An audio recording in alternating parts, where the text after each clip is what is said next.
Bom dia a todos. Hoje temos dois deles. Bem, haverá, mas primeiro temos que terminar de falar sobre um deles.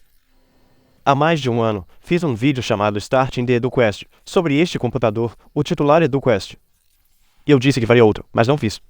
E estou aqui para falar sobre o porquê e o que fiz a respeito. O EduQuest é um IBM PC de 1993 e um fator de forma às vezes chamado de tudo em um porque as peças estão todas, você sabe, em uma, especificamente o monitor. Todas as outras peças estão praticamente em todos os PCs.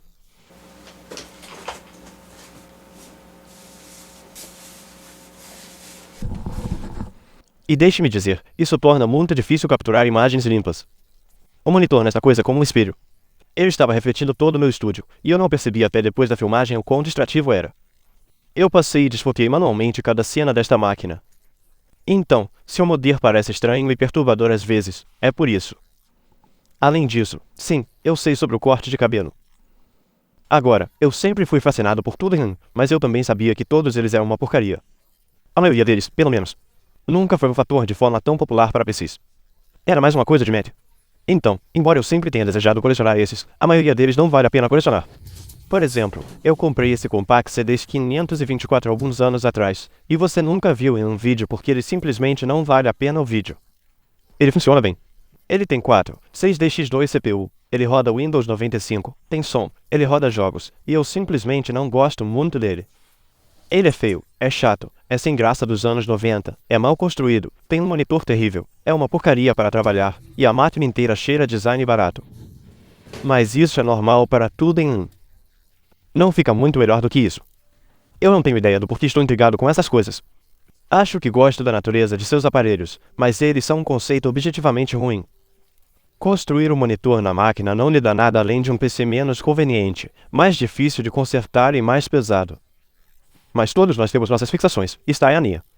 Eu ainda tenho um certo gosto, no entanto, e por muito tempo, o único tudo em um que eu conhecia que não era constrangedor de ser visto era o verdadeiramente antigo PS2 modelo 25. Por anos, o modelo 25 foi uma baleia begeninha. É assim que eu chamo algo que espero encontrar algum dia, mas não vou me esforçar para conseguir. Aqui está uma foto de um, e pode fazer você pensar que finalmente consegui minha baleia, mas esta não é isso, felizmente. Veja, o modelo 25 é uma droga, até onde eu sei. Eu nunca tive um, mas é uma das primeiras entradas na série PS2 da IBM, que deveria colocá-los de volta ao topo do mercado de PCs de 1990 a 1987. Eu sempre achei que eles pareciam super legais, mas como de costume para tudo em um, eles são apenas computadores de baixo custo de baixa qualidade. A maioria dos que foram vendidos tinha a mesma velocidade de clock de 4,7 MHz do IBM PC original de 6 anos antes, em 1981. Eles usaram um chip de ponta, o 8086, em vez do 8088 do PC, mas eu já tenho minha cota de PCs antigos e lentos. Teria que haver outra coisa para me vender isso, e realmente não há. O modelo 25 não tem o melhor hardware para começar, não tem muitas opções de expansão e o hardware de vídeo deixa muito a desejar. Muitos deles eram na verdade apenas em preto e branco em 1987. Se você pode acreditar nisso. Eles não fizeram modelos coloridos. Eles fizeram alguns com CPU-US de 286 e até alguns com 386S, mas ambos são fantasticamente raros e custam milhares quando aparecem.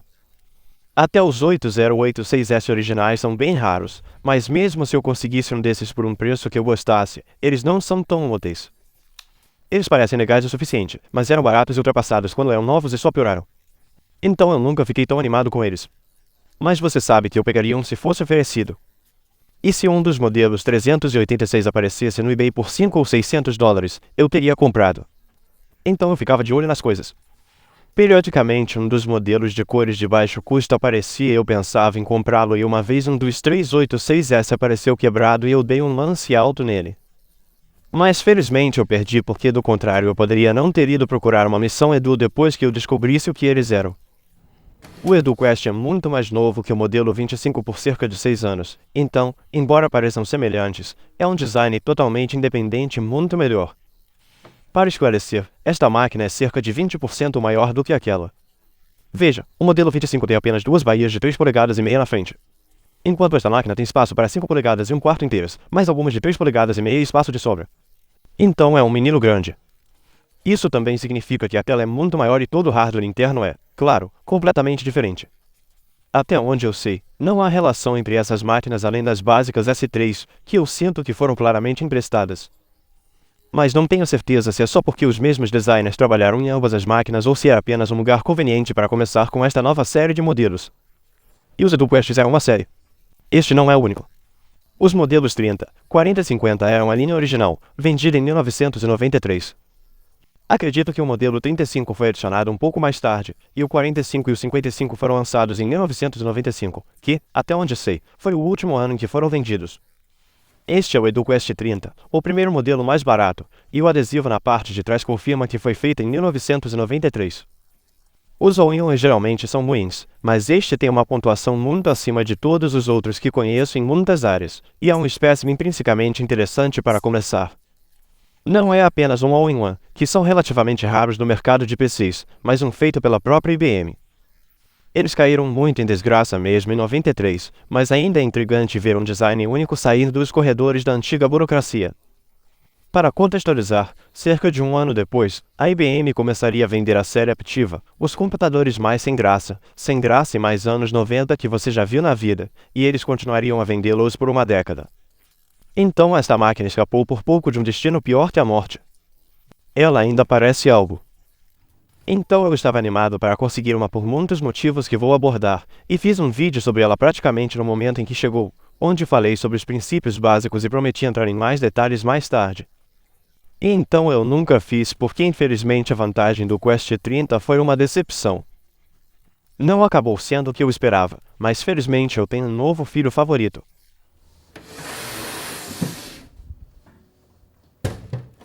Esta caixa de aparência idêntica é um ETIC 40, a opção de gama média da linha original, e é um avanço significativo nas especificações de hardware.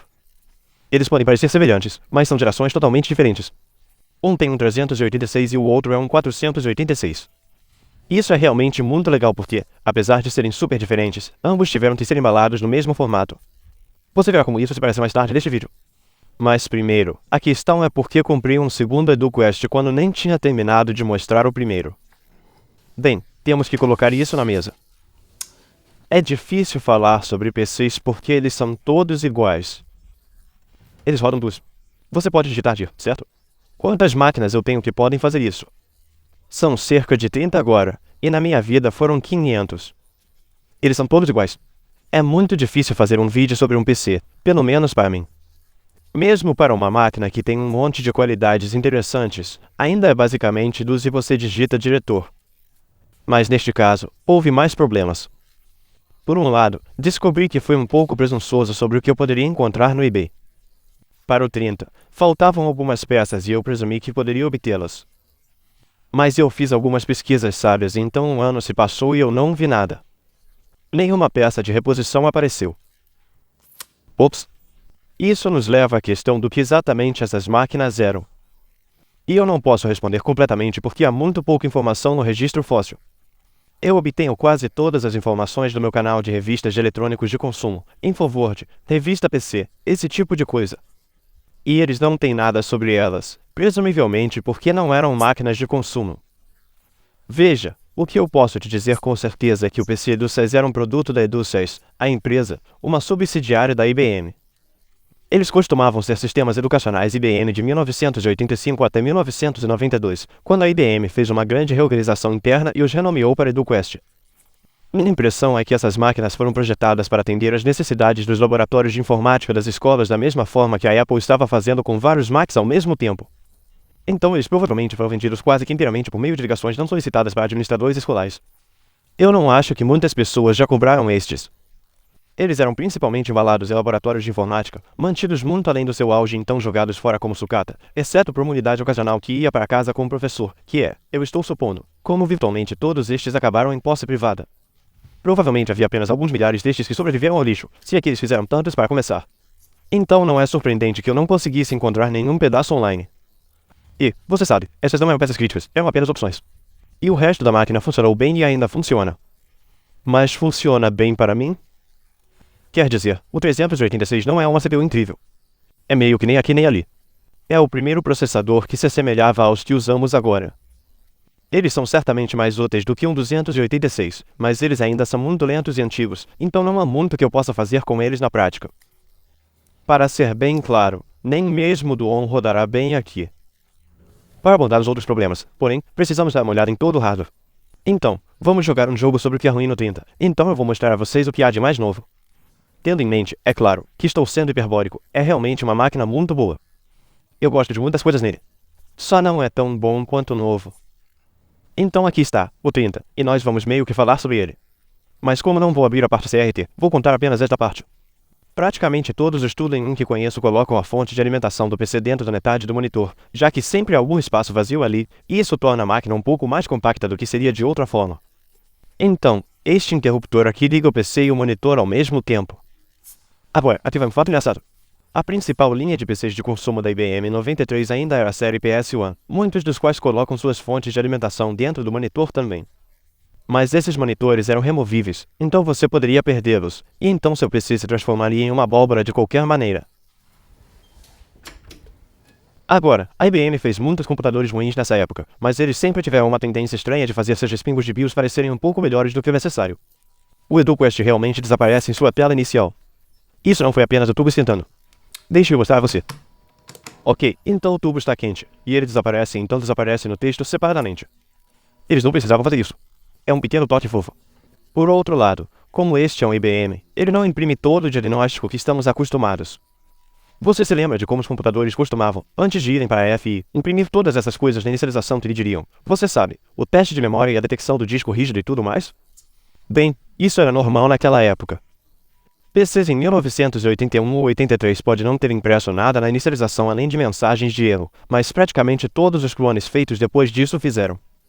A IBM, no entanto, estava comprometida a viver no passado. Então, este não imprimirá nenhuma mensagem, além de verificar a configuração do sistema. Então ele lhe dará uma mensagem de erro se algo der errado. Se o seu teclado estiver desconectado ou o BIOS tiver erros ou algo assim. Caso contrário, ele apenas toca este agradável barulhinho de boot e inicializa diretamente no DOS. Embora, minha coisa favorita sobre ele é que se algo der errado, ele toca um bebop muito triste. Há um número surpreendente de coisas que podem desencadear isso também. Por exemplo, a máquina lembra quanta RAM ela tem, então se você adicionar ou remover alguma, ela para na próxima inicialização e avisa sobre a mudança. O que eu acho que pode ser bom se seus alunos gostam de roubar coisas. Agora, depois disso, é claro, ele apenas inicializa no DOS, e é um PC completamente normal. Nada particularmente notável sobre como ele funciona após o post. Mas há outro recurso interessante que você pode adicionar no post, que é o DOS na ROM. Os chips que armazenam o BIOS do sistema também contêm uma cópia do DOS 5.0. É isso que temos aqui, e a máquina pode inicializar a partir dele como uma opção primária, se você quiser, ou um fallback se não houver outra mídia inicializável. Agora, o Tandemil, o Vendex Head Start e provavelmente alguns outros clones fizeram isso, e a IBM incluiu em algumas das máquinas PS1, então não era inédito, mas ainda é um recurso bem raro. Não tenho certeza exatamente por que eles incluíam. Quer dizer, o EduQuest provavelmente foi derivado do PS1, então talvez eles tenham feito o que quer que essa divisão estivesse fazendo. Eles definitivamente pegaram emprestados alguns outros componentes, como a unidade de disquete ou painel, então talvez seja só isso, mas não tenho certeza exatamente por que eles fizeram isso no PS1. Quer dizer, essas máquinas surgiram depois que os discos rígidos se tornaram universais e confiáveis há anos. Ocorreu-me que isso poderia ter algum valor nas escolas, já que as crianças são monstros que destroem tudo que tocam. Isso poderia tornar a recarga de uma máquina de lixo um pouco mais rápida, já que você poderia simplesmente inicializar no ROM DOS, completo com suporte a CD-ROM, e começar a reconstruí-la. Mas não acho que isso tenha muita validade. E certamente eles tiveram algumas ideias mais interessantes do que essa, porque há uma opção para inicializar a partir do ROM DOS, mas usar os sistemas de configuração e auto-existir ZecBat de qualquer disquete inserido, ou mesmo do disco rígido. Essas são opções realmente estranhas, então tenho dificuldade em adivinhar qual era a intenção deles aqui. Mas, além disso, não há muito a dizer sobre como a máquina funciona após a postagem. É como qualquer PC normal, ele inicializa no DOS, e é aí que o interessante termina, é o DOS. Agora, quando recebi isso, ele foi configurado para iniciar um menu com links para um monte de software educacional, principalmente sobre ideologia. E eu esperava passar por isso e mostrar a eles desligado, mas eles não acabaram sendo tão interessantes, ou então eles exigiam CDs que eu não tinha. Então eu simplesmente matei aquele menu. E não havia muito mais nada de interessante na máquina, então foi só isso que sobrou. E honestamente, a maior parte do que torna esta máquina interessante está no hardware. Então, começando pela frente aqui, temos sua unidade de disquete de 3,5 polegadas, que felizmente é de 1,44 MB, o que você pode perceber porque está escrito bem no botão. Isso é uma coisa antiga da IDN. Eles introduziram isso no PS2, e estavam tão orgulhosos disso que carimbaram em cada botão de ejeção. E eu acho que eles ainda estavam fazendo isso em 1993. Também é uma sorte que esta unidade esteja funcionando, porque pode ser irritante tentar trocá-los quando há uma placa frontal personalizada envolvida. As unidades de disquete são nominalmente as mesmas, mas às vezes o slot se alinha, e às vezes o disco emperra ao entrar. Não que elas funcionassem totalmente quando as comprei. As unidades neste no mais novo EduQuest não conseguiam ejetar, o que é comum em unidades de disquete antigas. Vou te dar um fato engraçado. A graxa é normalmente uma mistura de óleo e sabão. Não é exatamente o tipo que você usa para lavar as mãos, mas é parecido em alguns aspectos. E o sabão é um espessante. Ele mantém o óleo grudado nas superfícies de trabalho em vez de apenas pingar. Mas eventualmente esse óleo vaza e fica para trás, o que, como você pode imaginar, é extremamente pegajoso. Muitas vezes, quando você tem drives dessa idade, você pode colocar um disco, ok, mas quando você vai ejetá-lo, ele salta, mas não sai. E isso porque a alavanca de ejeção é basicamente colada no lugar. Ela pode se mover se você empurrá-la, mas a mola não consegue mais acioná-la. Felizmente, no entanto, com apenas um pouco de desmontagem, neste caso, apenas retirando a mola e deslizando a alavanca para fora, seguido por alguns minutos raspando a graxa e esfregando o restante com isopropil, tudo se limpa e se move novamente. Eu nunca tive essa falha até agora, e esses drives agora funcionam perfeitamente. A máquina também tem um CD-ROM do estilo antigo, que aceita CADIs como este. Já que finalmente tem um desses que funciona, vamos aproveitar uma boa ejeção juntos, certo? Meu Deus! Não está conectado. Não sou um homem inteligente. Ah, isso está quebrado. Eu esqueci. Esse drive não funciona de jeito nenhum. Agora, o canto superior esquerdo parece suspeitosamente um daqueles discos rígidos primitivos que tinham placas frontais externas, mas na verdade é apenas um painel em branco com uma luz de atividade. O adesivo caiu. Agora, na parte de trás, temos a entrada de energia, é claro, e então, surpreendentemente, o que parecem ser 4 compartimentos de expansão, nos quais entraremos em detalhes. Abaixo deles, temos o teclado, o mouse, portas seriais, paralelas e é isso. Agora, é aqui que vemos a primeira deficiência absoluta desta máquina. Não há saída de vídeo externa, e isso não é surpreendente que o Compaq All-in-One também não tem um. Provavelmente muitos iOS não têm. A saída de vídeo do EduQuest é conectada ao monitor com um cabo interno especial. Não há uma porta VA padrão em lugar nenhum, e essa é uma abordagem razoável. A maioria das pessoas nunca gostaria de usar um monitor externo. E como fornecer essa saída exigiria um divisor ativo ou um circuito de comutação, não é surpreendente que a IBM não tenha se incomodado em colocar um no modelo de linha inferior. Mas não é muito conveniente para mim. Se eu quiser capturar vídeo desta máquina, a única opção que tenho é apontar uma câmera para a tela extremamente reflexiva. Isso é uma droga. Então aí está, problema número 1. Esse é apenas um problema meu. A maioria das minhas outras reclamações são internas, então temos que abri-lo. Agora, eu disse a você que nenhum desses EduQuests realmente é uma droga, e uma coisa que adoro em ambos é a manutenção. Há muitas maneiras de tornar um pequeno PC horrível para trabalhar. O Compaq novamente fornece um ótimo exemplo. A placa-mãe puxa a parte de trás da máquina, mas deixa as unidades dentro na frente. Para chegar até elas, você tem que tirar parafusos na parte da frente da máquina e puxar a moldura incrivelmente frágil, o que requer um monte de movimentos para frente e para trás até que as pequenas abas de plástico de baixa qualidade se soltem. Cada unidade então vive em seu próprio pequeno trenó que você tem que desparafusar e puxar para fora. E quando você as coloca de volta, você tem que puxar os cabos cuidadosamente para o lugar atrás delas para que não sejam desfiados. O EduQuest, por outro lado, coloca todo o sistema neste trenó. Então, nós apenas tiramos 2 parafusos. Então há mais um na parte inferior perto da frente e todas as entranhas deslizam para fora de uma vez. A única coisa que você tem que fazer é desconectar os cabos de vídeo e de alimentação que vêm da metade do monitor. Então esse cara aqui é o cabo de vídeo que apenas puxa para fora, e então você vai um pouco mais adiante. Há uma aba que você precisa soltar aqui atrás. Então esse cara aqui é o cabo de alimentação que simplesmente sai. Deveria haver um guia aqui, mas o meu se desintegrou, infelizmente, e agora temos a máquina inteira assim. Este é o formato de PC favorito para manutenção. Não só tudo sai como uma unidade, mas ao contrário de praticamente todos os pequenos PCs que remontam aos ônibus espaciais dos anos 2000, você pode realmente acessar tudo. Os compartimentos de expansão estão bem aqui. Você tem os conectores de cabo ali, a unidade, a RAM. Está tudo bem ali. E você pode girá-lo em sua bancada de trabalho em qualquer direção que precisar para obter as coisas. É fantástico. A única coisa que é um pouco inconveniente são o disco rígido e o CD-ROM. Mas mesmo eles são acessíveis facilmente através desses painéis de acesso. Então esse cara aqui é para o CD-ROM. Aqui estão os cabos, e você pode remover esses 4 parafusos para retirar a unidade ótica. E então, para acessar o disco rígido, nós apenas giramos um parafuso aqui na lateral. E lá está o compartimento do disco rígido. Agora, eu não direi que não há concessões neste design. Por exemplo, o disco rígido é ID, e a porta está logo acima do compartimento da unidade. Você pode ver a unidade lá dentro. Ele fica nesse pequeno trenó estilo Mac, que provavelmente era muito mais fácil de tirar quando era novo. De qualquer forma, como a porta dele está bem aqui, eles usam esse cabo personalizado. Ele tem apenas, 5 centímetros de comprimento. E isso significa que se você instalar uma nova unidade que não tem a porta ID exatamente no mesmo lugar, não há, nenhuma flexibilidade para torcê-la para fazê-la caber. Irritante, mas, quero dizer, a IBM não poderia saber. E, você sabe, algumas outras pequenas irritações.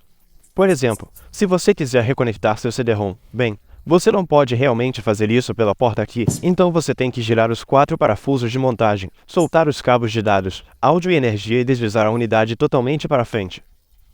Então você tem que reverter todos esses passos só para testá-lo. E se você descobrir que não fez direito, você tem que puxar tudo para fora, desconectar tudo e fazer tudo de novo. E, você sabe, em geral, é mais ou menos assim que essa máquina funciona. Toda vez que você quer fazer alguma coisa, você tem que puxar o trenó inteiro para fora, retirar os cabos de vídeo e de energia, fazer suas alterações e então montar tudo de volta. Você não pode operar a máquina se ela estiver desmontada, então isso é um retrocesso em relação à manutenção convencional de PCs. Mas as pessoas que estavam apenas usando computadores em vez de fazer experimentos neles como esquisitos nunca notariam isso. E eu ainda prefiro trabalhar nisso do que na maioria dos sistemas daquela época, que tinham aquelas tampas de aço horríveis em forma de U com as quais você tinha que lutar para ligar e desligar sempre que quisesse fazer alguma coisa internamente. Então, de qualquer forma, agora que estamos dentro, aqui está a máquina. Não que você consiga realmente entender muito, já que eles meio que dobraram um PC normal de volta sobre si mesmo. Você sabe, temos o compartimento da unidade de disquete obscurecendo parte da placa. As placas adicionais obscurecem ainda mais. É apenas uma bagunça visual, mas confie eu, tem uma placa-mãe ali embaixo. Falando em complementos, sim, uma expansibilidade bem decente aqui. A placa tem 4 slots de RAM, e o Razer oferece slots de expansão ISA, ou pelo menos você pensaria assim à primeira vista. É aqui que encontramos nosso segundo problema. Veja, esses 2 slots são ISA de 16 bits, o que era praticamente o que havia de mais moderno na época. Quer dizer, havia PCI, mas é apenas em 486S. Para um 386, isso era o melhor que havia, e o PCI ainda estava pegando. Então isso ainda era bem popular em 1993, e ter 4 deles é uma alocação bem boa.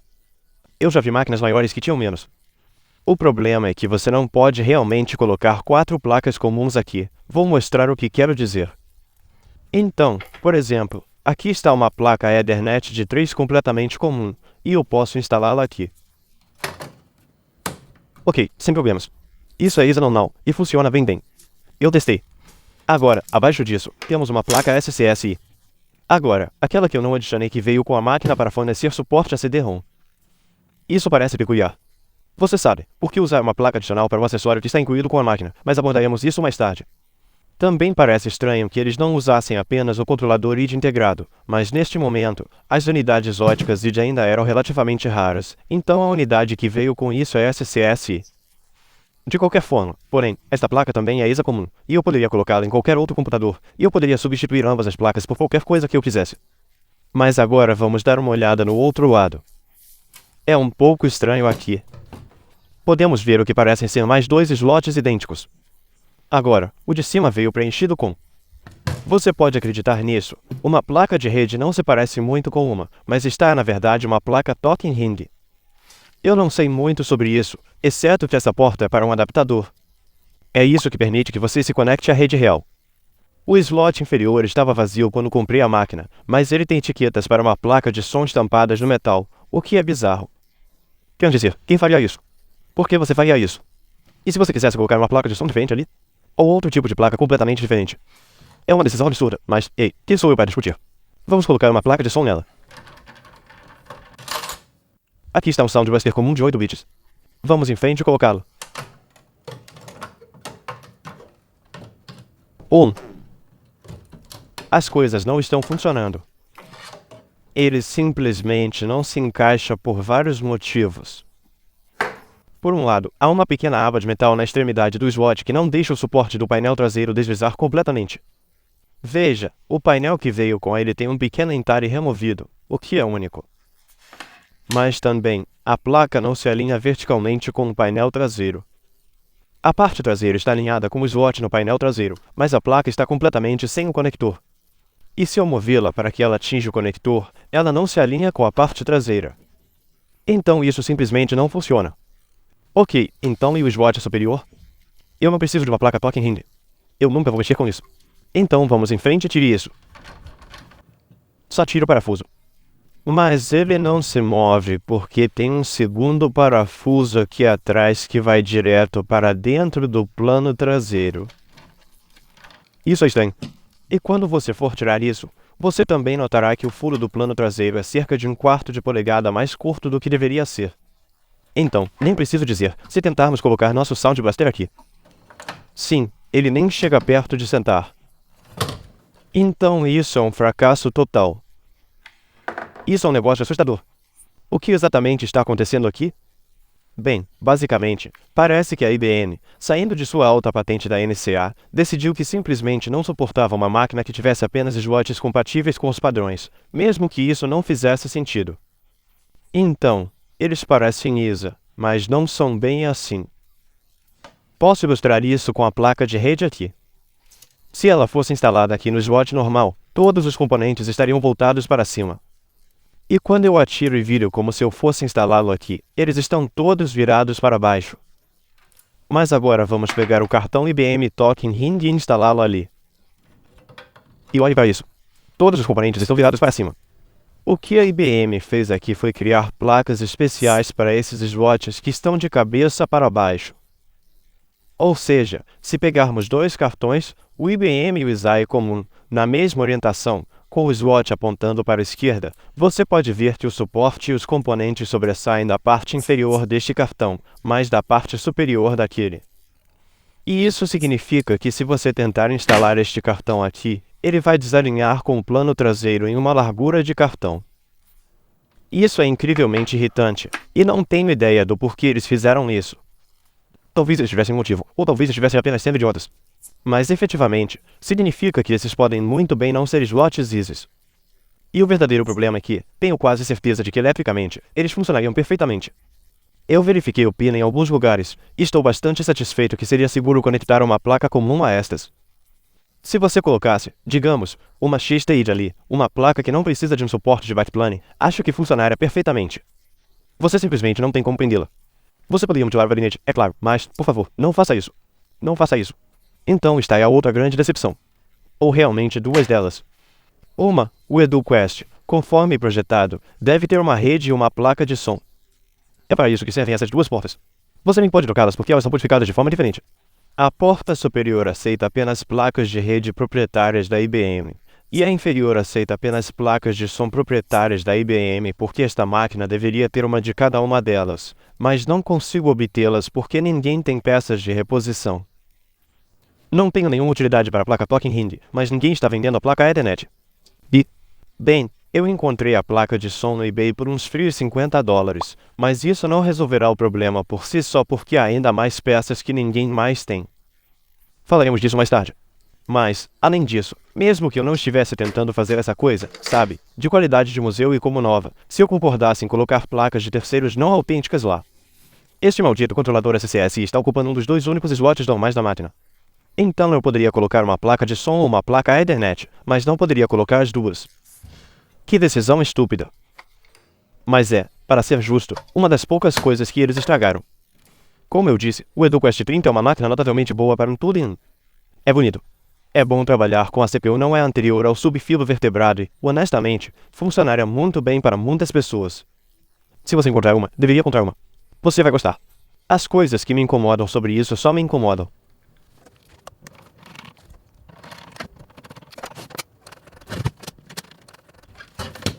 Mas nenhuma dessas reclamações é realmente o motivo pelo qual isso ficou parado e não fez nada por 1 ano e meio em vez de aparecer em outro vídeo. Isso foi por um motivo muito mais bobo, que é que eu não consegui fazer o CD-ROM funcionar. Bem, nunca farei este funcionar. Na verdade, isso foi na década de 40 e está completamente morto. Mas isso veio com um diferente, eu não consegui fazê-lo funcionar. Quer dizer, não é de se surpreender que um drive tão antigo esteja quebrado. Ele existe há mais de 30 anos. Quando comprei, coloquei um disco e ele simplesmente cuspiu de volta para mim. E eu pensei, bem, isso é justo, eu também estaria acabado. Mas tentei trocá-lo por outro drive, e não funcionou. O controlador SCSI não reconheceu aquele novo drive de jeito nenhum. Agora, minha memória falha, como sempre acontece, mas por algum motivo lembrei que coloquei na cabeça que precisava acessar a configuração do CMOS na máquina para diagnosticar isso. E foi quando descobri que tinha uma senha. Eu sei, certo? Que sorte. É surpreendente que a bateria dessa coisa ainda estivesse boa depois de todos esses anos, mas estava, e ainda tinha uma senha, e eu não conseguia encontrar uma maneira de redefini-la. Não há jumper na placa, não há bateria para retirar. Você pode procurar o quanto quiser, não há nada lá. Fiquei compreensivelmente intrigado com isso por um tempo, até que meus olhos pousaram neste pequeno monólito, que muitos fãs de retrocomputação reconhecerão. É um Dallas DS1287 Dallas ou compatível, que já foi um relógio de tempo real popular. Agora é um ótimo momento para uma pequena lição de história do PC. O IBM PC original não registrava o tempo quando estava desligado. Sempre que você o ligava, tinha que digitar a data e a hora atuais. Ele registrava enquanto estivesse ligado. Mas assim que perdia energia, ele esquecia novamente porque não tinha um relógio de tempo real ou RTC, que é literalmente apenas um relógio eletrônico com uma bateria que fica na sua placa-mãe. Até 1983, se você quisesse um RTC, tinha que comprar uma placa adicional de terceiros e colocá-la em um slot ISA. Mas então em 84, a IBM finalmente adicionou um para o PAD, e houve um em cada computador projetado desde então, até mesmo naquele que você está usando agora. O RTC foi absorvido há muito tempo pelo chipset, mas ainda há um módulo de clock distinto no design do seu computador. Agora, como eles precisam funcionar com bateria quando o PC está desligado, eles precisam puxar o mínimo de energia possível. A pequena célula tipo moeda em praticamente todas as placas-mãe armazena apenas cerca de 230 mAh. E espera-se que seu RTC funcione por anos. Então, os originais usavam uma tecnologia de semicondutor com o menor consumo de energia, que era o CMOS. Agora, essa é realmente uma tecnologia extremamente comum e quase sem sentido, mesmo na época. Mas foi usado em marketing e acabou entrando no léxico da informática de qualquer maneira. Tudo bem, eu só entendi errado aquela parte sobre o CMOS. Mas tudo bem, porque significa que posso ler para você a citação mais engraçada da história da engenharia elétrica. É da história oral do Intel 386, conforme registrado pelo Museu de História do Computador em Mountain View. E é um documento absolutamente incrível que conta a história de como o 386 quase nunca existiu. Porque a Intel considerou o 286 um fracasso abjeto. Você realmente deveria reservar um tempo para ler você mesmo. É incrível. Mas em um ponto, eles falam sobre o processo de silício que a Intel usou. Veja, eu pensei que o CMOS era comum nos anos 80, mas aparentemente isso foi apenas na segunda metade da década. Antes disso, praticamente tudo usava o processo NUMUS, incluindo a CPU 286. O 386 foi o primeiro chip CMO da Intel. E então temos essa conversa. O entrevistador, Jared, pergunta o que levou a Intel a ir do NUMUS para o CMOS. Um dos engenheiros, Brack, responde, bem, a Intel estava realmente atrasada. Havia uma tendência geral para o CMOS. Acho que as pessoas perceberam que isso reduzia o consumo de energia. E o outro benefício era que ele fornecia níveis lógicos mais limpos. Os zeros eram realmente zero e os uns eram uns. E o NUMUS não fez isso. Eles tinham zeros, mas não tinham um. O não era muito bom. E seu amigo Slager fala que era apenas cerca de 0,8. Mas o que o relógio tem a ver com a senha? Bem, a senha está no que chamamos de configuração do CMOS. Observe a sincronicidade aqui. As máquinas feitas antes do PAD não tinham uma configuração CMOS porque não tinham memória não volátil na placa. As únicas configurações que você podia alterar eram feitas por meio de jumpers físicos na placa. Mas quando o RTC foi adicionado ao design do ET, de repente o PC tinha um pouquinho de armazenamento na placa. A memória interna nesses módulos de relógio tinha mais espaço do que o necessário para armazenar apenas o tempo. Havia alguns bytes extras que o PC poderia usar como armazenamento de uso geral. Então, para ser claro, o que estou dizendo é que os PCs armazenavam suas configurações, suas atribuições de disco rígido, configurações de velocidade AGP e configuração de overclock dentro do relógio. E quero dizer, isso não é tão absurdo como parece. Não é como colocá-los na placa de vídeo ou algo assim. O relógio era uma parte intrínseca da placa-mãe. Era tão permanente quanto qualquer outra coisa. A menos que fosse desse estilo, que fique em um soquete. Você pode simplesmente retirá-lo. A senha do CNOS está dentro deste pequeno bloco preto de Lego, e eu não sei como me livrar dela. Você pensaria que apenas desconectá-lo resolveria o problema, certo? Ele perdeu energia, então as configurações devem ser apagadas. Mas não é tão simples assim. Não há realmente uma bateria em nenhum lugar desta placa-mãe. Como este estilo de relógio delas integra sua própria bateria fundida diretamente no epóxi, você não pode removê-la. Esta situação é simplesmente ridícula.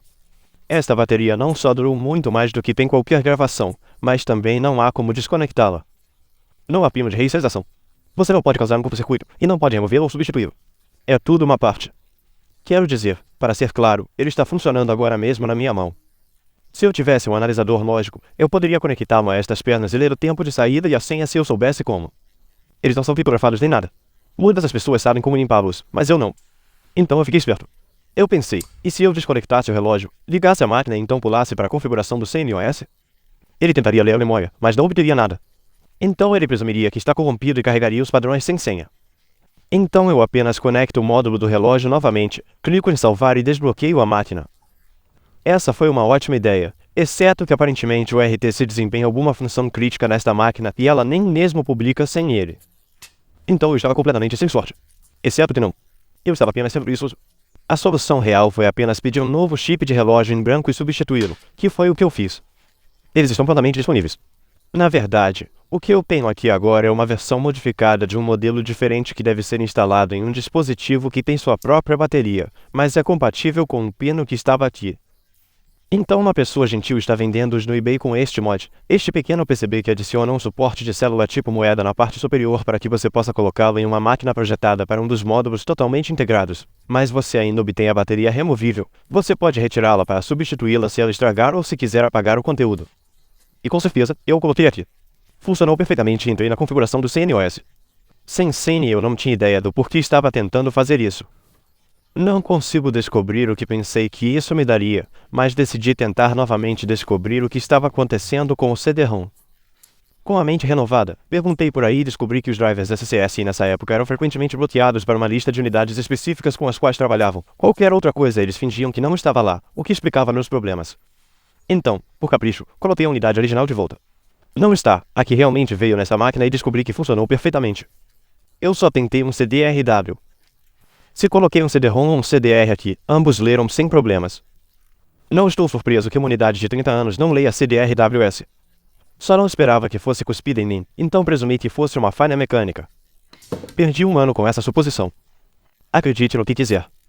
Então, depois de 16 meses ou algo assim parado na prateleira, finalmente consegui uma maneira de colocar dados na máquina e não havia muita razão para isso. O espécie de volta estava zero. Então, eu estava me sentindo um palhaço total neste momento. E então o eBay me enviou um e-mail que me fez sentir pior. Outra vantagem que você busca finalmente apareceu a um preço razoável, ou, bem, um tanto razoável. Quer dizer, eu sabia que não deveria gastar tanto com isso, especialmente porque provavelmente não chegaria aqui intacto. Você realmente não deveria enviar CRTS, eles têm cerca de 50% de chance de serem pulverizados no transporte. Eu tive vários amigos que perderam dispositivos preciosos desta forma e eu sempre digo às pessoas para não fazerem isso. Não importa o quanto você queira a coisa ou o quão rara ela seja. Simplesmente não vale a pena. Então, de qualquer forma, fui em frente e fiz isso, já que esta é a única parte encantada da minha vida e chegou perfeitamente intacta, assim como todos os CRT que compro. Não sei por que isso continua acontecendo, não há uma boa razão para eu ter essa sorte. Então, sim, eu nunca esperei encontrar um PS2 modelo 25 que valesse a pena comprar, mas de alguma forma acabei com 2 EduQuests inteiros e isso me torna uma das poucas pessoas que podem colocá-los lado a lado e mostrar as diferenças. E há alguns intrigantes. Então, bem-vindo ao início do Eduquestria. Capítulo 2, parte 3. Você pode começar de novo.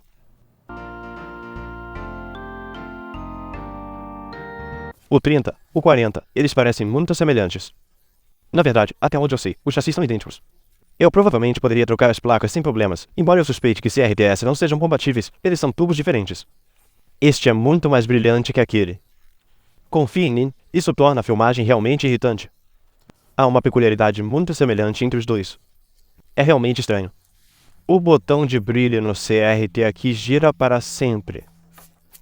Quando você chega ao fim, ele vai do brilho máximo ao mínimo e volta. E eu pensei que fosse um dano neste, mas na verdade ambos fazem isso. Não consigo imaginar que tenha sido intencional, mas eles parecem ter o mesmo defeito de design. Nunca vi nada parecido.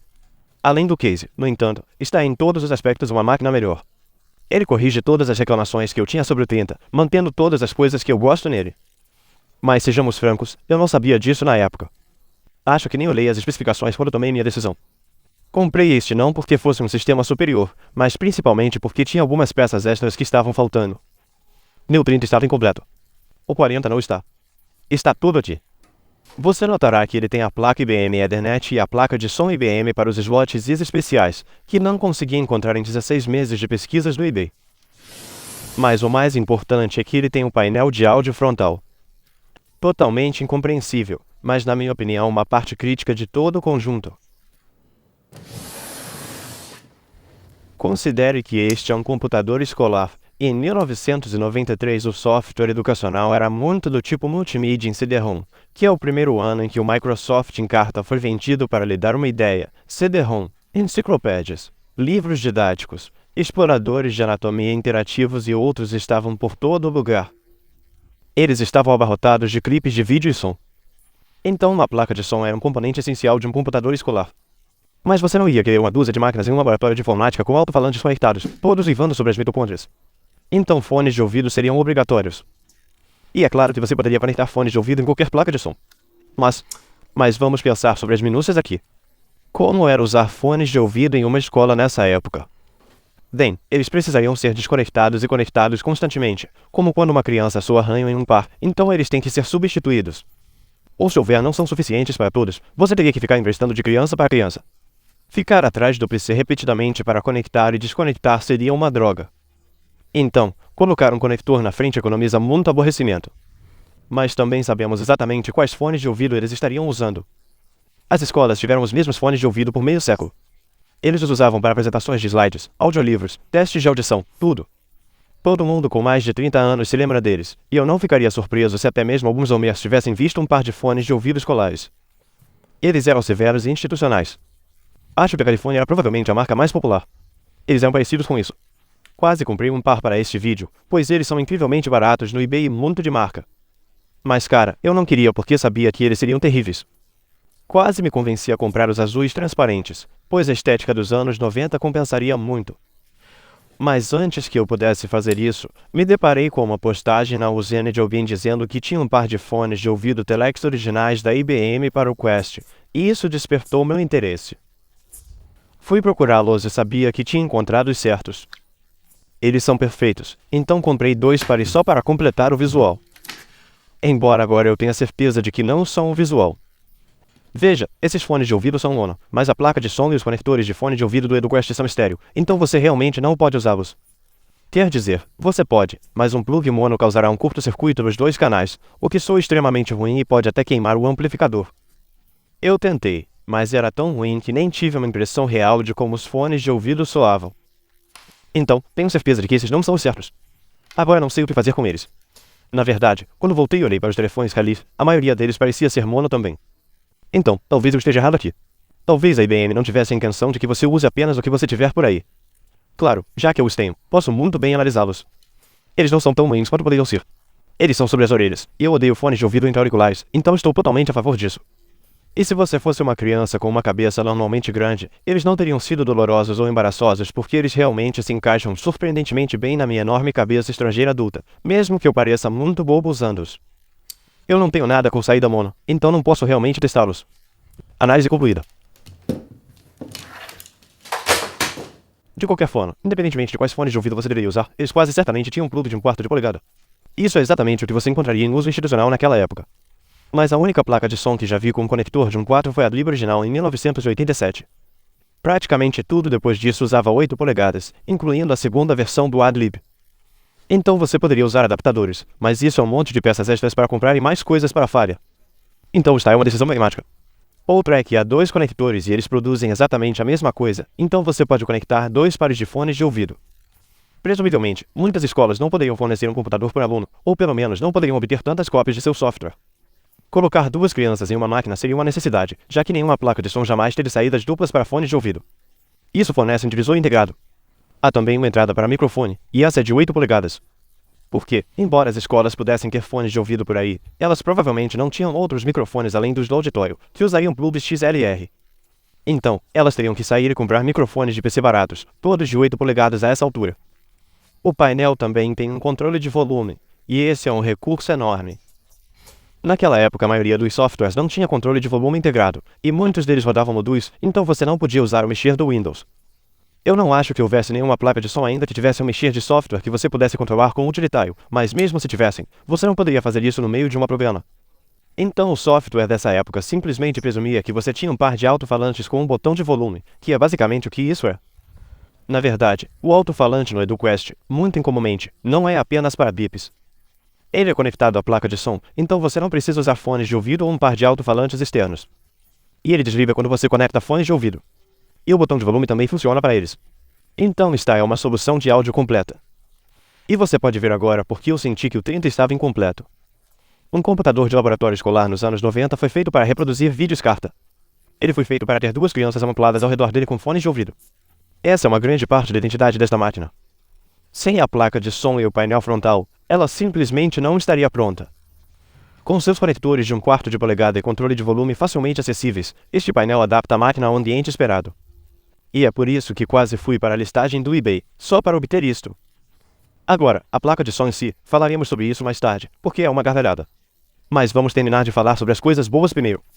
Não há mais nada de novo na frente, então vamos virar porque há um monte de coisas novas na parte de trás. Vamos escolher um lugar para começar. A placa Ethernet. Muito mais útil para o Tottenham. Para mim, Ethernet nesta época não era muito conveniente. E esta placa é uma opção proprietária da IBM que nunca pode funcionar no Windows 95, aparentemente, mas ainda é uma peça GM genuína para um carro GM genuíno. Abaixo dela, há a placa de som, que ainda tem os habituais conectores de 8 polegadas, mas eles estão nesta configuração muito estranha para cima e para baixo. Nunca vi isso em nenhuma placa adicional, mas quem sou eu para julgar? Então, ambos os slots proprietários estão preenchidos e com as coisas certas. Isso é emocionante. Mas há mais coisas legais que podemos ver aqui atrás. Por exemplo, um porta-vá. Olha isso. Este modelo tem saída de vídeo, e é o melhor tipo. Você não precisa escolher entre monitores internos ou externos ou configurar nada no software. Isso apenas reflete exatamente o que o monitor integrado está recebendo. Uma configuração perfeita para captura de vídeo, então isso é demais.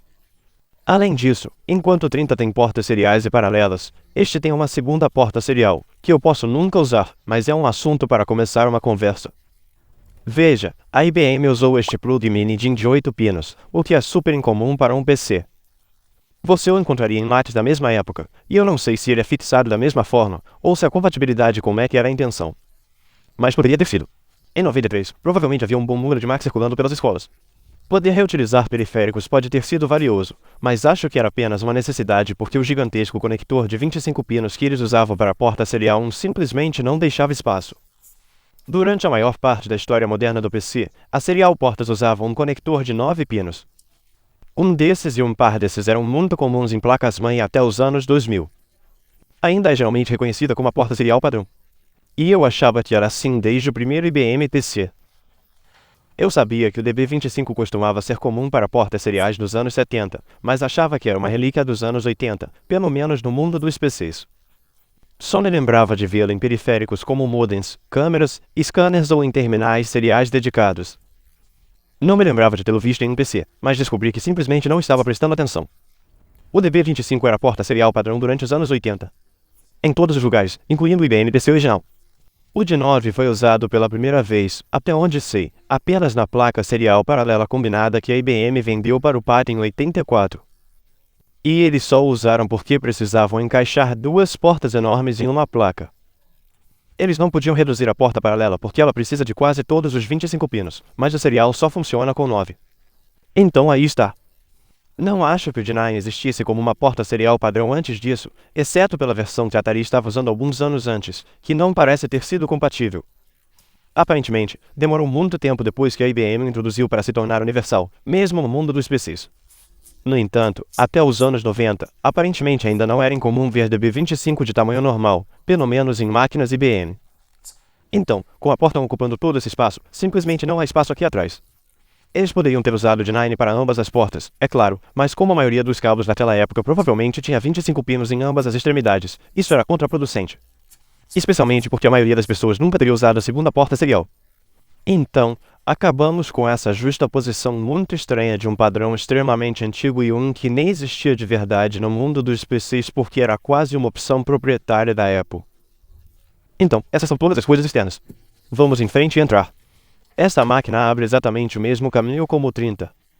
Você tem que estourar os mesmos dois cabos.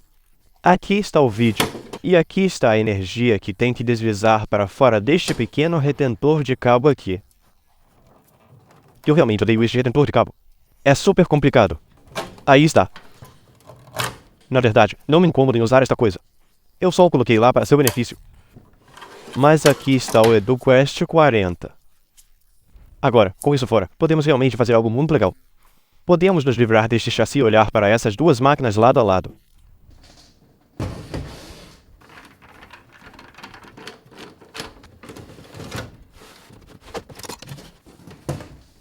E aqui vamos nós.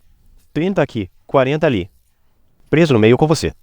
No começo, eles parecem semelhantes, mas quando você começa a olhar mais de perto, fica claro que eles não são nada parecidos. Vamos abrir algum espaço para que você possa realmente ver a placa-mãe.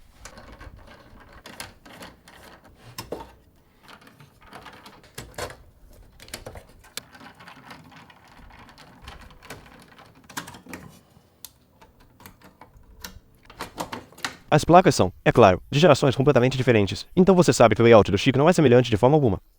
Mas, além disso, há uma grande mudança de design no 40. Ele não tem uma, mas duas portas SCS embutidas, em vez de uma placa discreta como a 30. Isso parece fazer muito mais sentido. Quero dizer, eles enviaram a máquina com o CD-ROM, então por que usaram o slot de expansão inteiro apenas para um componente necessário? Eu mencionei que isso era estranho antes, ou estamos voltando a isso agora? A resposta é que quase certamente não era necessário. Eu ficaria chocado se você não pudesse encomendar isso sem CD-ROM. Não eram suposições em 1993. Mas o mais importante, embora eu não consiga encontrar muitas informações sobre como essas máquinas eram usadas, o que posso encontrar deixa claro que era esperado que elas fossem conectadas em rede de forma quase universal. E mesmo em 1993, não era incomum que escolas financiadas tivessem servidores de rede com várias unidades de CD-ROM para que você pudesse compartilhar programas entre vários usuários. Tornar a placa SCSI modular significava que, na extremidade inferior do mercado, eles poderiam vender uma máquina que não só não tinha CD-ROM, mas não tinha o peso morto de um chip controlador caro e inútil, tanto para clientes com pouco dinheiro quanto para salas de aula em rede que não tinham uso para unidades óticas locais. Estou supondo tudo isso de qualquer maneira. Não sei quais opções estavam realmente disponíveis ou quanto custavam essas máquinas. Não consigo encontrar um folheto ou algo assim. E, pelo que sabemos, não havia nenhum preço de etiqueta. Se fosse destinados à educação, então.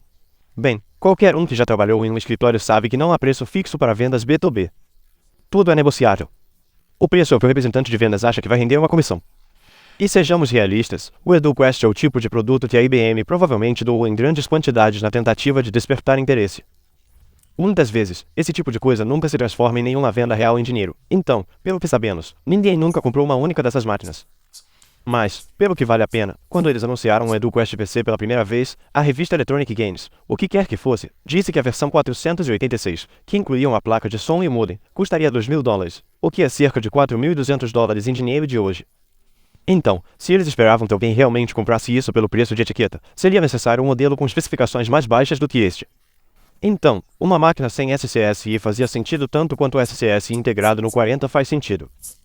Acho que nem preciso dizer que, no topo do mercado, as pessoas que compram a versão de ponta gostariam do CD-ROM. Sem dúvida, a construção disso liberou um slot ISA extra.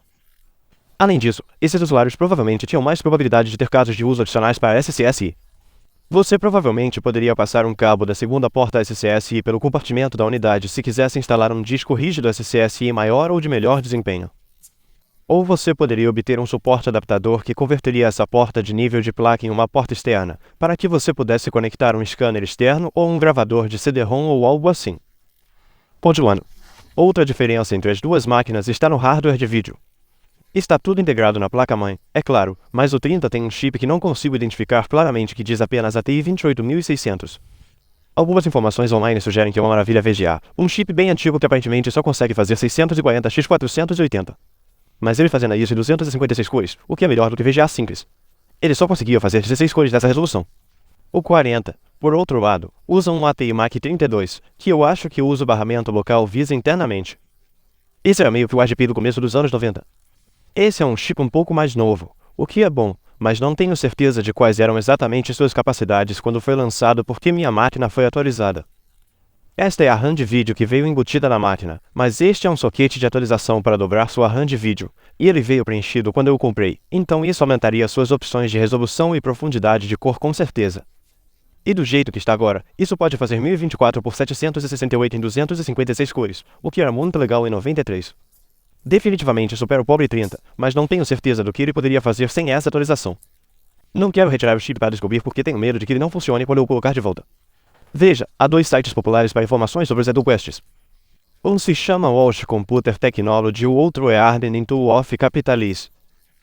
Este último diz que nunca viu nenhum chip que funcionasse neste soquete VROM, mas o meu funciona. Ele mostra o Mega VROM, então presumivelmente a máquina veio com 512K e isso dobrou. Você pode fazer as contas se quiser descobrir quais resoluções ele teria suportado, mas como aparentemente sou muito sortudo, não quero mexer com o sucesso. Se eu retirar este chip para ver o que ele pode fazer e depois colocá-lo de volta, ele pode não reconhecê-la novamente. Embora eu tenha enviado um e-mail ao mantenedor da ferramenta Arden sobre isso, e meu nome agora esteja naquele site para todos os futuros proprietários do EduQuest V. Finalmente, sou famoso. Mas falando em atualizações, há outra que é muito mais visível, e você já deve ter notado. A CPU, A40, veio com o Intel i486SX soldado à placa-mãe. O SX era a versão de menor custo do 486DX, mas eles são literalmente o mesmo chip. Este apenas tem sua unidade matemática de ponto flutuante desabilitada. Não está claro para mim se isso foi apenas porque as FPUs nesses chips falharam nos testes, então a Intel os desabilitou e os vendeu a um preço menor para aumentar o rendimento, bem como fazem hoje. Ou se isso foi uma besteira estranha de verme cerebral capitalista onde ambos os chips estavam perfeitamente intactos e eles só queriam fazer um que fosse artificialmente mais barato. Mas de qualquer forma, o SX é literalmente um 486 incompleto, embora seja melhor do que o 386 do 30. Este chip é soldado à placa. Você não pode substituí-lo. Mas, felizmente, a IBM forneceu este soquete de atualização, que é um fenômeno peculiar. Originalmente, ele era destinado a adicionar um coprocessador matemático 487 para dar ao seu SX uma unidade de ponto flutuante. Essa era uma tradição em chips Intel desde o 8088 original. Se você tivesse um PC IDM, poderia adicionar uma FPU 8087 apenas para aprimorar suas capacidades matemáticas. Mas o 487 não era realmente apenas uma FPU, era um 486DX inteiro e, quando você o conectava naquele soquete, ele desabilitava a CPU original e a substituía completamente. Essa é uma abordagem boba, e não tenho certeza do porquê eles fizeram dessa forma em vez de apenas fazer uma FPU adicional. O resultado final, no entanto, é que mesmo com máquinas com chips soldados como este, se eles tiverem um socket de coprocessador, você pode realmente usá-lo para instalar uma CPU completamente diferente. Então, o que eu tenho e aqui está um Overdrive 46, que é basicamente uma revisão muito posterior do 486 com multiplicador de velocidade de clock integrado e uma interface projetada para funcionar perfeitamente em uma placa SX original sem barramento overclockado ou algo assim. Eles vieram em algumas velocidades, mas esta é a versão de 75 MHz. Não consegui encontrar nenhuma documentação sobre o que era compatível com o EduQuest, então talvez ele suportasse a atualização de velocidade total de 100 MHz. Mas isso foi o que consegui na minha loja de sucata local, então foi com isso que fui. Eu adoraria mostrar alguns benchmarks de comparação, mas a razão pela qual comprei tão barato é que todos os pinos foram esmagados. Tive que gastar cerca de 40 minutos com uma paleta e uma lâmina de barbear, dobrando todos de volta no lugar sem quebrar nenhum. Fiquei chocado quando ele realmente postou. Não pensei que funcionaria, então não executei nenhum benchmark antes. E se eu tirá-lo agora, há uma chance muito boa isso quebraria um pino quando eu o colocasse de volta e ficaria lá para sempre.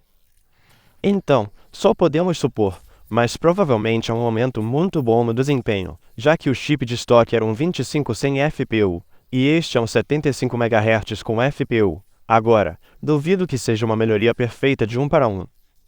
Provavelmente há gargalos em toda essa coisa, mas pelos números, pelo menos, este é um overclock 3 vezes maior. Então, novamente, por que essa máquina é mais emocionante para mim do que a 30? Bem, 386 a 25 MHz, sem FPU. 486 3 vezes a velocidade do clock com uma FPU. Agora, há mais uma atualização enquanto estamos aqui, e é outro assunto para começar a conversa. Essa seria a RAM.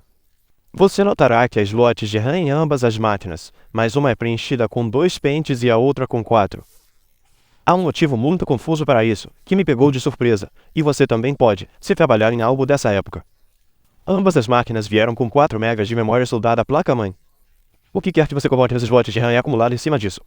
E eu tinha lido que a 40 poderia ser atualizada até 20 megas, mas eu não tinha nenhuma RAM certa à mão, então eu apenas peguei os dois pentes que vieram na 30 e os movi. Eu fiquei surpreso ao não ver nenhuma melhora. A máquina ainda relatava apenas 4 megas de RAM. Eu não sabia se estava obtendo uma leitura precisa, então deixei lá e continuei com meus negócios. Mas então comecei a ter problemas estranhos, principalmente quando tentei instalar o Windows 95, que basicamente ficou parado por meia hora e então me deu um erro de leitura de memória. Consultei alguns amigos e descobri que havia cometido uma gafe que nunca teria descoberto sem ajuda, porque o formato de RAM usado neles é estranho. É chamado de SIM de 30 pinos, e eles costumavam ser comuns como sujeira, mas aprendi que eram realmente muito estranhos. Vou ser o mais breve possível, mas há uma lição de história realmente louca aqui. Os chips de RAM que os computadores domésticos usavam no início dos anos 80 produziam apenas um bit de dados para cada endereço de memória. Quando você pergunta a eles sobre um determinado local, eles apenas respondem com um único bit. Mas os computadores naquela época funcionavam com um tamanho de palavra de 8 bits, o que significa que eles precisavam receber um byte inteiro para cada acesso de memória, então chips de um bit não funcionariam sozinhos. Para consertar isso, eles enviaram 8 chips lado a lado, conectando-os às mesmas linhas de endereço. Então, quando a CPU pedia um determinado local de memória, todos os 8 chips respondiam com um bit, cada um produzindo um byte completo. Foi assim que o Apple II, o ZX Spectrum e o PC original funcionavam. E isso significava que se você quisesse atualizar a RAM do seu PC, você tinha que fazer isso em quantidade de 8 chips por vez. Ou, bem, mais do que isso, porque o PC usava paridade, que é um tipo de correção de erros, e isso exigia mais um chip. Então, com 4 bancos de RAM com 9 chips cada, se você estivesse maximizando seu PC, você precisava de 36 chips separados. E se você tivesse um erro de memória, você tinha que diagnosticar 36 chips. Isso era obviamente absurdo, e foi rapidamente reconhecido como tal. Em 1982, Wang, um grande nome da computação na época, desenvolveu sim, um módulo de 30 pinos que integrava vários chips em uma única placa. Foi uma ótima ideia. Ele finge ser um único chip de memória RAM de 8 bits de largura. Mas a forma como foi adotado foi reduzida. Ridículo. Eles tiveram todo esse trabalho para fazer um módulo de memória de 8 bits de largura, mas nunca o implementaram em um sistema de 8 bits. Teria sido muito conveniente, digamos, no IBM PC original, cuja CPU tinha apenas um barramento de 8 bits de largura. Mas isso nunca aconteceu. A primeira máquina que conheço que usou isso foi o APC de Wang, vendido em 1985 com um processador 286 que tinha um barramento de 16 bits. Então voltamos ao mesmo absurdo. Os SIMs produzem apenas 8 bits, então você precisava de 2 lado a lado para obter 16 bits. Você não precisava colocar punhados de chips na máquina, pelo menos, mas ainda assim só podia atualizá-la 2 pentes por vez. Então a solução deles foi ultrapassada antes mesmo de ser adotada. Mas foi adotada de qualquer maneira, só que muito tarde. Todos começaram a colocar esses slots em seus 286S, então as CPUs de 32 bits surgiram, a 386 e a 486.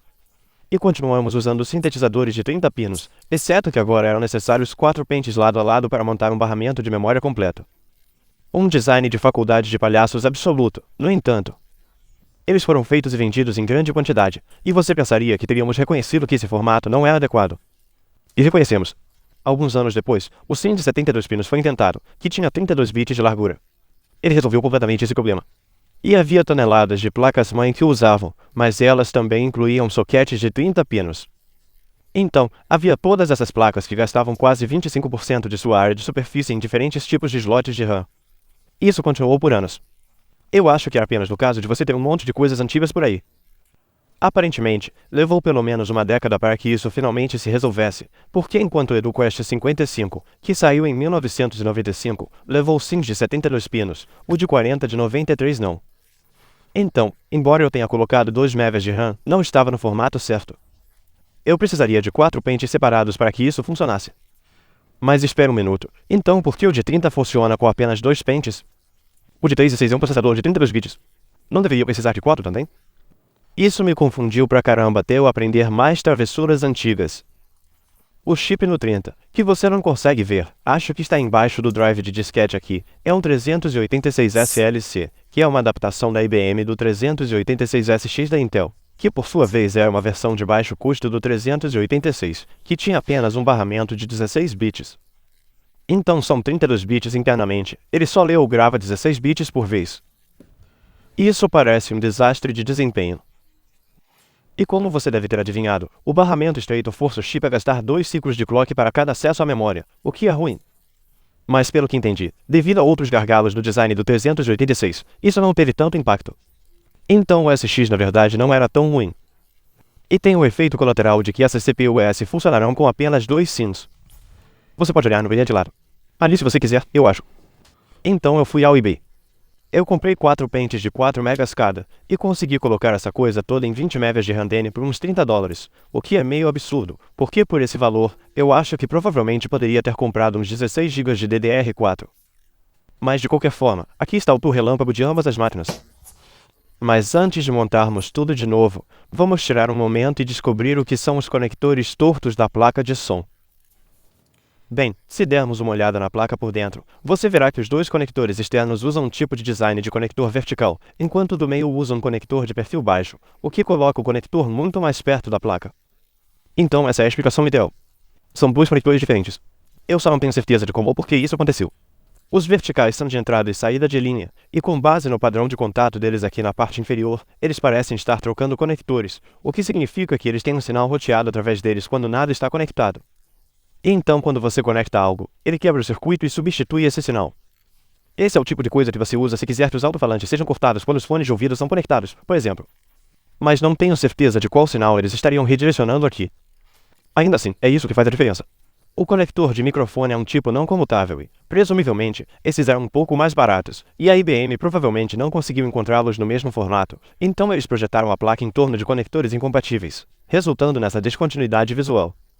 Esse tipo de coisa não é tão comum para componentes de nível de placa, você sabe, capacitores e outras coisas. As empresas frequentemente fazem acomodações caso não se cansem de algo.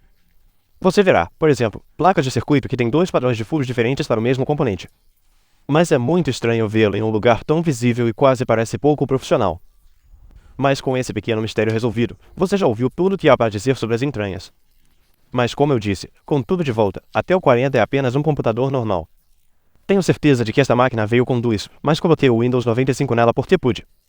Ele funciona. Não há nada para falar. É como qualquer outro computador com Windows 95 na história. Eu o tenho rodando a 1024x 768 com 256 cores, o melhor que este chip gráfico pode oferecer.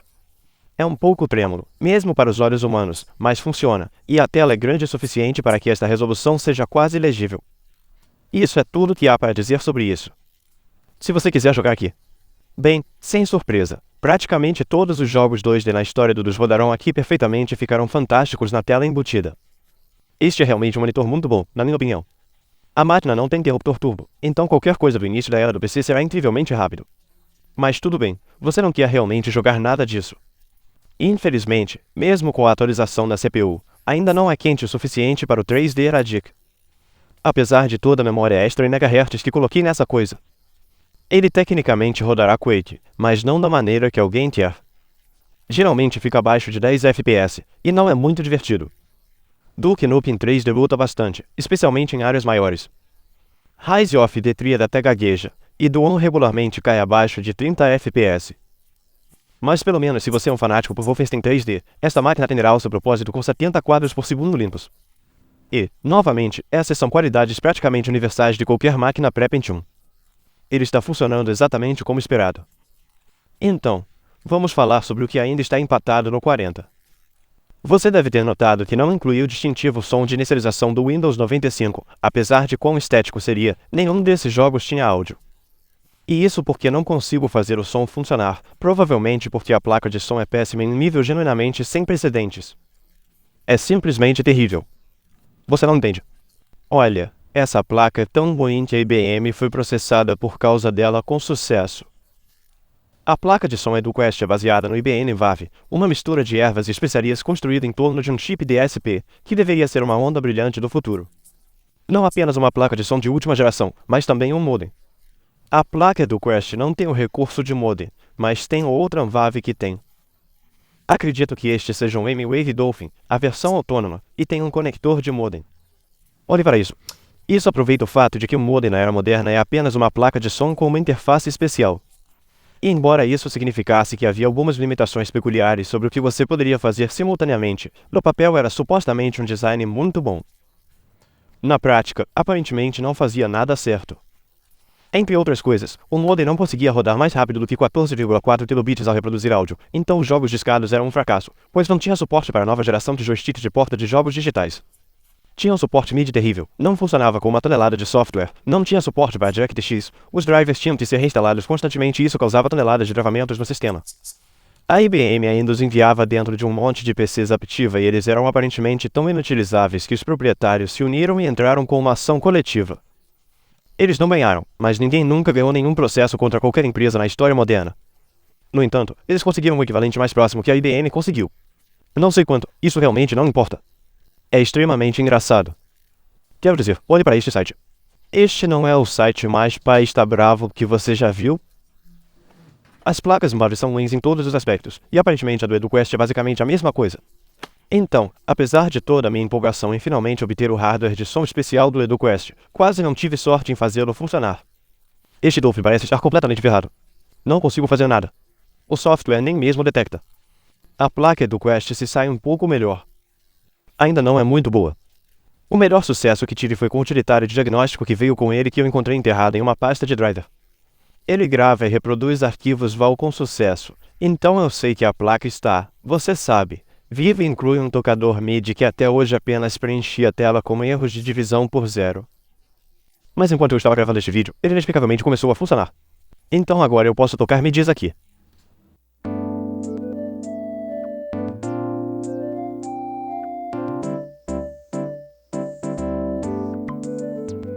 Ótimo, eu acho. Mas eles não são incríveis e eu não consigo fazer nada além deste programa de diagnóstico.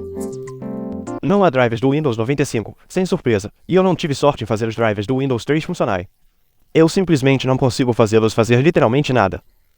E embora ele deva ter emulação de Sound Blaster para títulos DOS, isso simplesmente não funciona. A maioria dos jogos diz que não consegue se comunicar com a placa de som. Outros afirmam estar funcionando, mas eles não produzem nenhum som, e vários deles simplesmente congelam a máquina inteira assim que eu a inicio. Ele também emula um cardeal improvisado, e isso funciona.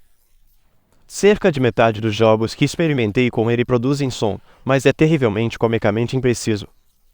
Eu esperaria demonstrar o como o início é com a trilha sonora facilmente identificável do Duon, mas enquanto parece iniciar bem diz que detecta o cartão improvisado. Eu não ouço nenhum som real, então aqui estão alguns outros.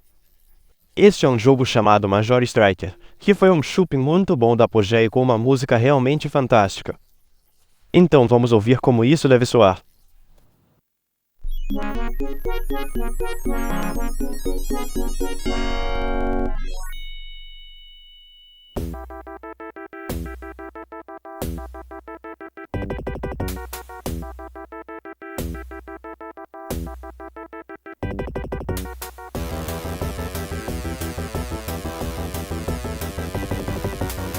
E aqui está o que soa na onda N.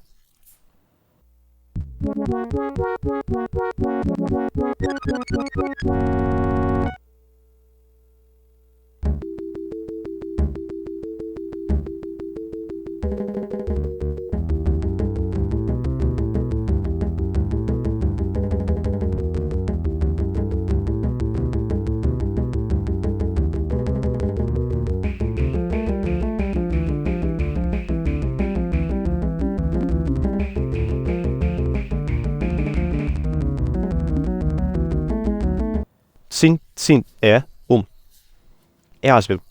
Eu realmente não tenho certeza do que estou ouvindo. Parece que talvez não haja operadores de FM suficientes, e é como atribuir coisas aos canais errados ou algo assim, e os parâmetros de volume não estão sendo honrados corretamente. É bizarro. E fica ainda mais pior se ouvirmos algumas músicas do nível. Aqui está o mundo 1, como deveria ser.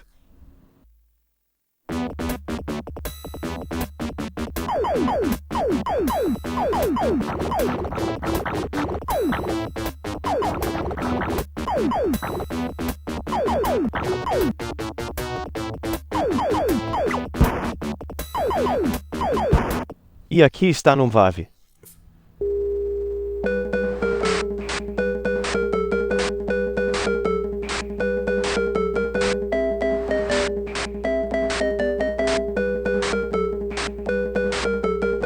Você percebeu como o canal de ruído neste está completamente bloqueado?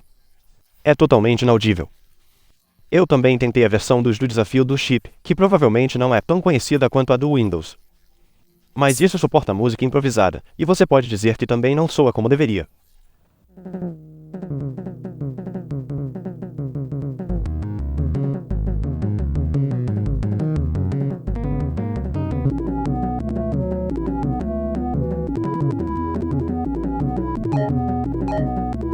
para a comparação.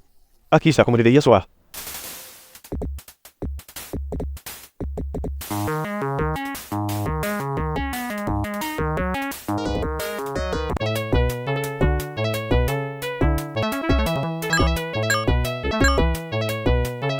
A música é ruim o suficiente, mas este jogo usa efeitos sonoros improvisados, e quando você começa a empurrar blocos, ele produz esses ruídos estridentes horríveis.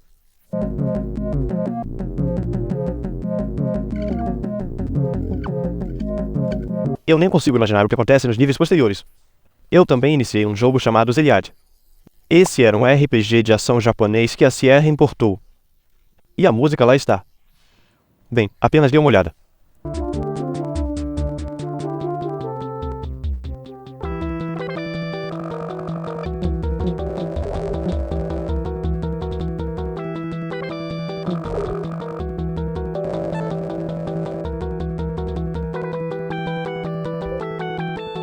Eu acho que nem preciso tocar a comparação para você. Ele é simplesmente um lixo, então isso não funciona de jeito nenhum. E, por um lado, vou ser justo, não tem os drivers originais que vieram com a máquina. Eles todos se perderam com o tempo, então tive que juntá-los de várias fontes. Talvez eu tenha o errado. Por outro lado, isso não faz sentido algum. Se eu carreguei os drivers errados, então eles deveriam, você sabe, não funcionar como todos os outros drivers. Mas é claro, sendo este um produto IBM, você sabe, diferente do PC original, a única coisa boa que eles já fizeram. Eu não colocaria esse tipo de modo de falha estúpido além deles. E os drivers em si são claramente um desastre total. Você deve se lembrar que a maioria dos primeiros Sound Blasters exigia talvez alguns arquivos para operar, e o primeiro Sound Blaster não exigia nenhum.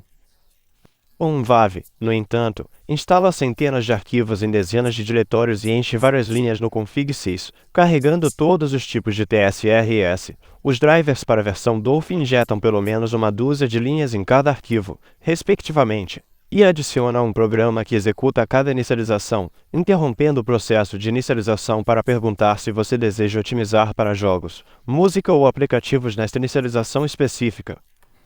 Não tenho capacidade de analisar crítica e tecnicamente este produto, mas não preciso para.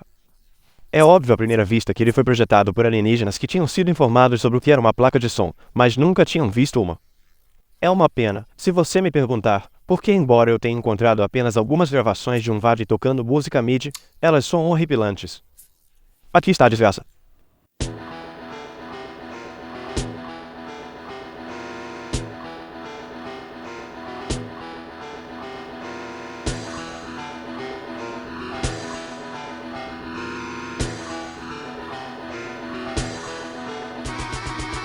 Aparentemente é assim que a tabela de ondas soa, e eu realmente queria poder reproduzir isso sozinho.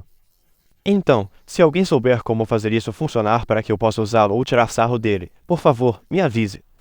A placa de rede infelizmente tem seus próprios problemas.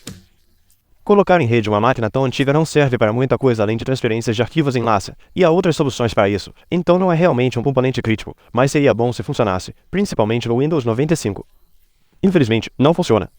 Não há drivers oficiais, e embora o Windows pense que é compatível com NE2000 de algum tipo, ele não consegue se comunicar. Isso não é chocante, é claro, já que esta placa antecedeu o 95 em quase 2 anos. Francamente, este não é o sistema operacional certo para a máquina. O sistema operacional 2VAR pode ser mais adequado, e provavelmente tentarei em algum momento, mas ainda gostaria de ter conseguido fazer tudo funcionar no 95, porque é onde me sinto mais confortável.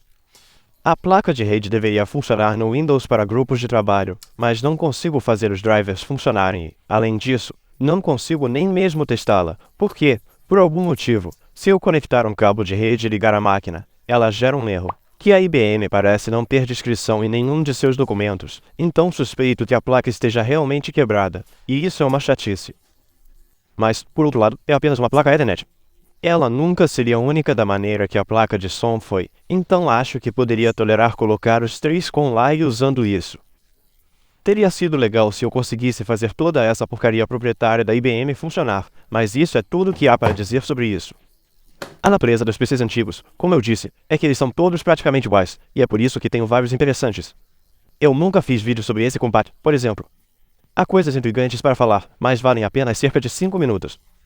E eu tenho outras coisas, como este IBM PC conversível, um dos PCs mais interessantes já feitos, mas quase inteiramente por causa de seu formato.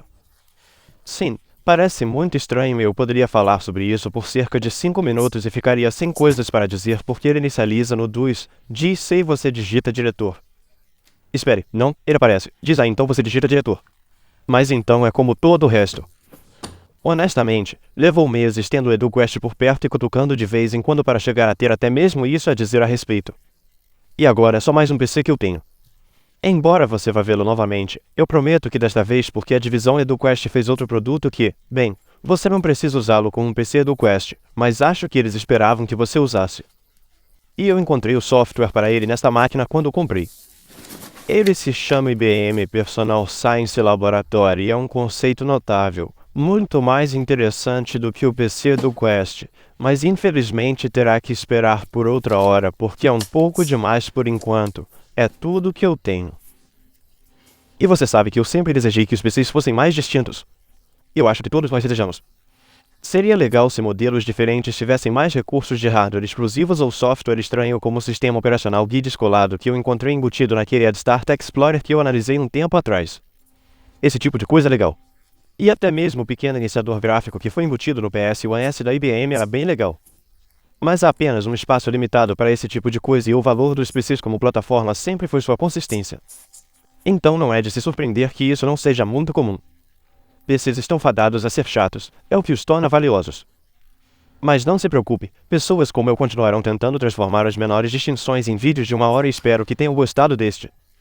Se gostaram, talvez você deve se inscrever no meu canal para que eu saiba que vocês gostam desse tipo de coisa. E lembre-se de ativar as notificações se quiserem saber quando eu enviar novos vídeos. Mas se vocês realmente gostaram, então considerem apoiar no Patreon como essas pessoas aqui estão fazendo. E especialmente essas pessoas aqui, eu dependo do apoio delas para fazer coisas realmente idiotas como comprar um segundo computador inteiro que eu já tenho só porque ele tem um painel frontal que eu quero. E também para fazer coisas um pouco menos idiotas como pagar o aluguel do meu estúdio ou comprar câmeras. Sou incrivelmente grato a todos que estão tornando isso possível. Muito obrigado a todos e a todos os outros. Obrigado por assistir vocês.